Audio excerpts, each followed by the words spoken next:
Gold hub తాకట్టులో ఉన్న బంగారాన్ని విడిపించి కొనబడును. అదే రోజు ఆన్లైన్ ధరకు కొని డబ్బులు ఇవ్వబడును. కవితకి నో బెయిల్. ఇది రౌజ్ అవెన్యూ కోర్టులో కవిత మధ్యంతర బెయిల్ అప్లై చేసుకున్న విషయం మీ అందరికీ తెలుసు. ఆ విషయంలో మధ్యంతర బెయిల్ ఇవ్వటం లేదు అని చెప్పేసి కోర్టు తీర్పునివ్వటం అయితే జరిగింది. నేను మొదటి నుంచి చెప్తా ఉన్నాను, ఈ కేసులో కవితకి బెయిల్ రాదు, రాబోదు అని చెప్పేసి. ఎందుకనే విషయాలు కూడా చెప్పుకుంటూ వస్తున్నాను, విశ్లేషిస్తూ వస్తున్నాను. సహజంగా బెయిల్ ఇవ్వాలంటే కొన్ని కండిషన్స్ చూస్తారు. ఒకటి, నేరం తీవ్రత ఎంత, నేరంలో కవిత పాత్ర ఎంత, తను బయటకు వచ్చే సాక్ష్యాలను ధ్వంసం చేసే అవకాశం ఉందా, సాక్ష్యదారులను ప్రభావితం చేసే అవకాశం ఉందా, తన బయట విదేశాలకు పారిపోయే అవకాశం ఉందా, ఇవన్నీ చూసిన తర్వాత బెయిల్ మీద డెసిషన్ తీసుకుంటారు. కవితకి బాగా తెలుసు, లిలీ లిక్కర్ స్కామ్లో పీకల్లో తిరక్కపోయినటువంటి కవితకి ఈ స్కామ్లో నేను పాతదాన్ని కాదు సూత్రధారిని, నాకు బెయిల్ రాదు అన్న విషయం తెలుసు తనకి. ఎందుకంటే ఇదే కేసులో మనసు సుడి ఉదాహరణ చాలాసార్లు నేను చెప్పాను. 19 నెలలుగా ఆయన జైల్లో ఉన్నాడు, 30 సార్లు బెయిల్ అప్లై చేసుకున్నాడు, రాలేదు. కాబట్టి కవితకు బాగా తెలుసు రాదు అన్న విషయం. అందుకని ఒక ఉమెన్గా, ఒక మదర్గా కొడుకు ఎగ్జామ్స్ని చూపించి కొడుకు ఫ్యూచర్ని దృష్టిలో పెట్టుకొని మధ్యంతర బెయిల్ ఇవ్వండి అని రిక్వెస్ట్ చేసుకున్నారు. సహజంగా అయితే మధ్యంతర బెయిల్ ఇవ్వచ్చేమో, కానీ కవితకు రాదు. ఎందుకు రాదు అంటే తను చేసే నేరం అలాంటిది. ఇప్పుడు ఇందాక కొన్ని కారణాలు చెప్పాను కదా మీకు. నేరం తీవ్రత చాలా పెద్దది, నేరంలో కవిత పాత్ర చాలా సూత్రధారి, అదిగాక సాక్షుల్ని ప్రభావితం చేస్తారని చెప్పడానికి ఏమో బెదిరింపుల కారణం. ఎవరైతే అప్రూవ్గా మారి కవిత పాత్రని తేవడానికి కారణమయ్యారో, ఎవరు అరుణ్ పిల్లే కావచ్చు, అభిషేక్ బోయిన్పల్లి కావచ్చు, లేదు అంటే ఏమో చార్టెడ్ అకౌంటెంట్ బుచ్చిబాబు కావచ్చు, మాగంటి రాఘవ కావచ్చు, మరి ఎవరిని బెదిరించారో తెలియదు, కానీ ఏమో అప్రూవర్స్ని బెదిరించారు అని చెప్పేసి ఈడీ ఆఫీసర్గా ఉన్నటువంటి భానుప్రియ మీనా ఆమె కోర్టు ముందు సాక్ష్యాధారాన్ని ప్రవేశపెట్టారు. గతంలో అప్రూవల్గా అదే కవిత పాత్రకి మీద చెప్పినటువంటి వాళ్ళ మీద బెదిరింపులు దిగారు కవిత అనే విషయాన్ని సాక్ష్యాధారాలతో బయటపెట్టిన తర్వాత ఇంకెక్కడ పేరు వస్తుందో చెప్పండి. ఏమో చేసిన పని అలాంటిది, అలాంటిది. ఇప్పుడు చేసింది లిక్కర్ వ్యాపారం, ముడుపులు తినే వ్యవహారం, మరి ఇంకా బెయిల్ కావాలి. ఎక్కడి నుంచి వస్తుంది బెయిల్? చేసిన వ్యవహారాలు అట్టున్నాయి. మరి అందుకనే మొదటి నుంచి చెప్తున్నాను బెయిల్ రాబోదు అని చెప్పేసి విషయాన్ని. ఇప్పటికే చెప్తున్నా, మళ్ళా బెయిల్ అప్లై చేసుకున్నా, నెక్స్ట్ పైకోర్టు పైన బెయిల్ వచ్చే అవకాశమే లేదు. ఏమో మొత్తం 13 పనులలో మొత్తం 9 పనులు ధ్వంసం చేసేదంట. అంటే 9 పనులు ఏదైతే డాక్యుమెంట్స్ ఉన్నాయో ఆ డాక్యుమెంట్స్ మొత్తం డిలీట్ చేసిందంట, డేటా మొత్తం డిలీట్ చేసిందంట, 4 పనులు పూర్తిగా ధ్వంసం చేసిందంట. పోలీసుకి పంపిస్తే వచ్చిన రిపోర్ట్ ఇది. ఇలాంటి వ్యవహారాలు ఉన్నప్పుడు బెయిల్ ఎలా ఇస్తారు? అంటే మెటీరియల్ ఎవిడెన్స్నేమో ధ్వంసం చేసే ప్రయత్నం చేయటం, సాక్ష్యం చెప్పిన వాళ్ళని బెదిరించే ప్రయత్నం చేయటం, ఇలా చేస్తే ఇలాంటి హిస్టరీ ఉన్న వాళ్ళకి ఎవరైనా బెదిరిస్తారు చెప్పండి? సో ఈ నేరంలో కవిత తీహార్ జైలు నుంచి బయటికి రావటం అంత ఈజీ కాదు. రెండోది, నేను ఇంకో విషయం కూడా చెప్పాను. సిబిఐ ఎంక్వైరీకి అనుమతి ఇచ్చినప్పుడే, సిబిఐ ఎంక్వైరీకి కోర్టు అనుమతిస్తుందంటేనే బెయిల్ ఇవ్వడానికి ఇష్టపడట్లేదు అని అర్థం. సో ఆమె మీద ఇప్పుడు సిబిఐ ఎంక్వైరీ, ఇప్పుడు దాకా నడిచిందంతా ఈడీ ఎంక్వైరీ. ఈడీ కస్టడీ ముగిసింది, తర్వాత రిమాండ్కు తీహార్ జైల్లో గడుపుతుంది. ఇప్పుడు సిబిఐ కస్టడీ తీసుకోబోతుంది.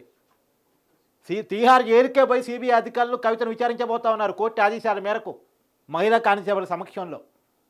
సో ఈ నేరంలో కీలక పాత్రధారి అనేటువంటి కవితకి బెయిల్ వచ్చే అవకాశం లేదు. రేపు తను పైకోర్టులకి వెళ్ళి అప్లై చేసుకున్నా, మధ్యంతర బెయిల్ అనుకున్నా, చివరికి కవిత తరపు న్యాయవాది ఎవరైతే వాదించారో అతను అడిగాడు, ఎలాంటి కండిషన్లు పెట్టినా పర్లేదు కవితకు బెయిల్ ఇవ్వండి ప్లీజ్ అన్నాడు. కొడుకు ఫ్యూచర్ని దృష్టిలో పెంచుకొని ఇవ్వండి, ఎందుకంటే కవిత భర్త అనిల్ ఎవరైతే కవిత కుమారుడు తండ్రిగా ఉన్నాడు, అతను ఆల్రెడీ ఇదే కేసుల్లో కోర్టు చుట్టూ తిరుగుతూ ఉన్నాడు. కవిత జైల్లో ఉంది, సో కుమారుడికి ఏమి ఎగ్జామ్స్ ఉన్నాయి. సో అతను ఫ్యూచర్ దృష్టిలో పెట్టుకొని అతను డిప్రెషన్కి గురై పరీక్షలు సరిగా రాయకుండా ఉండే ప్రమాదం ఉంది, కాబట్టి బెయిల్ ఇవ్వండి అన్నారు. సహజంగా హ్యుమానిటీ గ్రౌండ్స్లో ఇది కోర్టు పరిగణలో తీసుకుంటుంది జనరల్గా, కానీ కవిత హిస్టరీని పరిగణలో తీసుకున్నప్పుడు అలా తీసుకోవడానికి కూడా అవకాశం లేకుండా చేసుకుంది కవిత. ఆమె చేసిన వ్యవహారాలు, చక్కబెట్టిన వ్యవహారాలు అట్లా ఉన్నాయి. ఈడీ సాక్ష్యాధారాలతో సహా పట్టుకుంది. ఈవెన్ ఎంక్వైరీ కన్నా సహకరిస్తుందా? బయట ఉన్నప్పుడు ఎంక్వైరీకి సహకరించలేదు, వాస్తవం అది అందరికి కనపడదు. ఏదైనా నోటీసులు వచ్చాయంటే నాకు ప్రీపేజ్డ్ షెడ్యూల్ ఉంది, ఎలక్షన్స్ ఉన్నాయి, పార్టీ వ్యవహారాలు ఉన్నాయి, ముందు కార్యక్రమాలు ఉన్నాయి, ఇవన్నీ చెప్పుకుంటా సిబిఐ ఎంక్వైరీ కానీ ఈడీ ఎంక్వైరీ కానీ స్కిప్ అయ్యేది. ఇప్పుడు ఈడీ చెప్తుంది ఏంటి అంటే, ఈవెన్ మన కస్టడీలో కూడా ఐటీ వ్యవహారాలు ఇవ్వమంటే ఇవ్వలేదని, ఐటీ డాక్యుమెంట్స్ ఇవ్వలేదని, వ్యాపారానికి సంబంధించిన మొత్తం వ్యవహారాలకు సంబంధించినటువంటి డాక్యుమెంట్స్ అడిగితే ఇవ్వలేదని, చివరికి మేమే కవిత బంధువులలో దాడులు చేసి సోదాలు చేసి కొన్ని డాక్యుమెంట్స్ పట్టుకోవాల్సి వచ్చిందని ఇలాంటి వ్యవహారాలన్నీ ఈడీ కోర్టు ముందు చెప్పింది.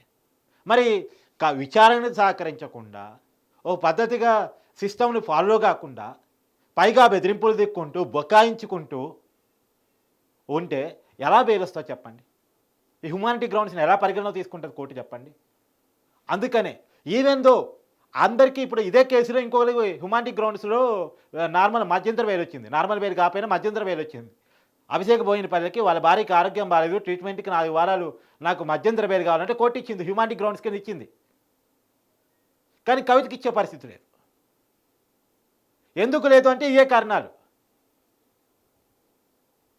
నేను చేసిన వ్యవహారాలు, చేసింది లిక్కర్ వ్యాపారం, దాంట్లో 30% అటుగా ఢిల్లీ లిక్కర్ వ్యాపారం 30% కవితదేనంట. ఈడీ చెప్తున్న మాట, నేను చెప్తుంది కాదు. 30% కవితదేనంట. ఈ మొత్తం వ్యవహారానికి ఈ మొత్తం ఢిల్లీ లిక్కర్ స్కామ్కి మొత్తం డాక్యుమెంట్ రచయిత మొత్తం డైరెక్టర్ మొత్తం కవిత గారేనంట. ఈడీ ఇలా చెప్తుంది. సో కాబట్టి కవితకి ఎట్టి పరిస్థితుల్లో బెయిల్ వచ్చే అవకాశం లేదు, నార్మల్ బెయిల్ అవకాశం లేదు. అందుకనే మధ్యంతర బెయిల్కి వెళ్ళారు. మధ్యంతర బెయిల్కి కూడా అవకాశం లేదని కోర్టు చెప్పింది. కాబట్టి మనకి క్లియర్ కట్ ఎవిడెన్స్ కవితకి వ్యతిరేకంగా కనపడుతున్నాయి. ఈ కేసులో ఇప్పటికీ ఈడీ కస్టడీ ముగిసింది. ఈడీ ఎంక్వైరీ అంటే ఈడీ కస్టడీ పూర్తిగా ముగిసిందని కూడా చెప్పలేము. మరోసారి జ్యుడిషియల్ కస్టడీకి అడిగే అవకాశం కూడా మనకు కనపడుతుంది. అది పక్కన పెడితే ఈడీ ఎంక్వైరీ అనేది కొన్ని పక్కన పెడితే ఇప్పుడు సిబిఐ ఎంక్వైరీ స్టార్ట్ కాబోతుంది. ఈ మొత్తం కేసుని ఫస్ట్ ఫైల్ చేసింది, ఎంక్వైరీ స్టార్ట్ చేసింది ఫస్ట్ సిబిఐ. ఇప్పుడు సిబిఐ స్టార్ట్ చేయబోతుంది ఎంక్వైరీ. గతంలో సాక్షిగా సిబిఐ ఆల్రెడీ ఆమె ఇంటికి వెళ్ళి గతంలో విచారణ చేసింది సిబిఐ. తర్వాత విచారణ పిలిచినప్పుడల్లా కవిత స్కిప్ అవుతూ వచ్చింది. ఇప్పుడు జైల్లో తప్పించుకోలేదు తను, సిబిఐ విచారణ ఎదుర్కోవాల్సిందే. సో సిబిఐ విచారణ ఒక విషయం గుర్తుపెట్టుకోవాల్సిందంటే ఏ ఎంక్వైరీని కూడా ఏదో కారణం చెప్పి కొంతకాలం స్కిప్ చేయొచ్చు, పూర్తికాలం స్కిప్ చేయలేం. స్కిప్ మరి ఆమెకు ఎవరు సలహా ఇచ్చారో ఏమో తెలియదు, కానీ అటు స్కిప్ చేస్తూ పోతే అరెస్ట్ చేయడం ఎంక్వైరీ సంస్థకి ఈజీ అవుతుంది, బెయిల్ కూడా రాకుండా అవుతుంది. ఇప్పుడు బెయిల్ రాకపోవడానికి అవే కారణాలు. గతంలో ఎంక్వైరీకి సహకరించి ఉంటే మంచి హిస్టరీని కలిగి ఉంటే హ్యూమానిటీ గ్రౌండ్స్ కింద బెయిల్ వచ్చేది. అలా వ్యవహరించబట్టే ఇలా బెయిల్ కూడా రాని పరిస్థితి. సో కవిత చేతురాడ చేసుకున్నారు బెయిల్ రాకుండా, మధ్యంతర బెయిల్ రాకుండా. సార్ నార్మల్ బెయిల్ అంటే ఎలాగూ రాదు, వేరే విషయం. కనీసం మధ్యంతర బెయిల్ రాకుండా చేతురాడ చేసుకున్నారు. సో ఇప్పుడు సిబిఐకి సమాధానం చెప్పాలి.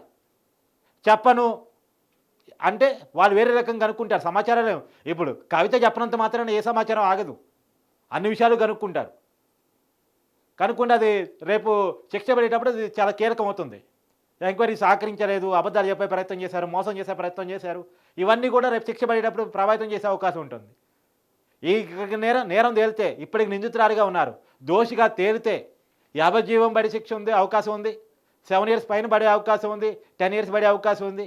ఆ నేరంలో తేలే పాత్రను బట్టి పడే అవకాశం ఉంది. ఒకవేళ అదే జరిగితే రేపు ఆమె ఎమ్మెల్సీ పదవిని కోల్పోవాల్సి వస్తుంది, రేపు ఎన్నికల్లో పోటీ చేసి అర్హతను కోల్పోవాల్సి వస్తుంది, రాజకీయ జీవితానికి పులుస్తా పెట్టుకోవాల్సి వస్తుంది. కవిత పొలిటికల్ లైఫ్ ఎండ్ అన్నట్టు. ఇంకా కేసీఆర్ ఫ్యామిలీలో ఒక వ్యక్తి పొలిటికల్ లైఫ్ పూర్తిగా ఎండ్ అయిపోతుంది. కవిత కేసీఆర్ కుటుంబంలో మొట్టమొదటి జైలుకు పోయిన వ్యక్తి కవితే. రేపు పొలిటికల్గా ఎండ్ కాబోయేది కవితే, దోషిగా కనుక తేలితే. ఇప్పటికి ఆమె నిందితురాలిగా ఉన్నారు. చూడాలి ఏం జరగబోతుంది అనేటువంటిది.